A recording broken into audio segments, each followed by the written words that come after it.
বাংলাদেশ মানেই আলাদা রোমাঞ্চ, আলাদা উত্তেজনা।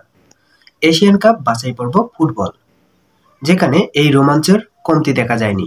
ইতোমধ্যেই বাংলাদেশ বনাম ভারতীয় ফুটবল ম্যাচ ঘিরে বাংলাদেশ এবং ভারতীয় সমর্থকদের মধ্যে একটা আলাদা উত্তেজনা, রোমাঞ্চ তৈরি হয়েছে।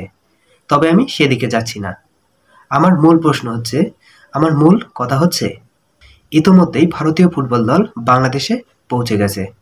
তবে এবারে ভারত বা ভারতীয় ফুটবল দল আমাদের বাংলাদেশের নিরাপত্তা সম্পর্কে কোনো প্রশ্ন তুলতে পারেনি। সেই সুযোগ তারা পায়নি। ফিফার কাছে তারা নিরীহ, তারা অসহায়। অথচ তারা ক্রিকেটে যখন বাংলাদেশে কোনো সিরিজ খেলতে আসে বা কোনো টুর্নামেন্ট, তারা কত নিরাপত্তার অজুহাত দেখায়, এমনকি তারা সিরিজ খেলতেও চায় না। মূল কথা হচ্ছে ভারত ক্রিকেট নিয়ন্ত্রণ করে, এটাই সত্যি। কিন্তু ফুটবলে তাদের দাদাগিরির কোনো খাওয়া নেই। ফিফা তাদেরকে পাত্তাই দেয় না, এটাই হচ্ছে বাস্তবতা। আপনারা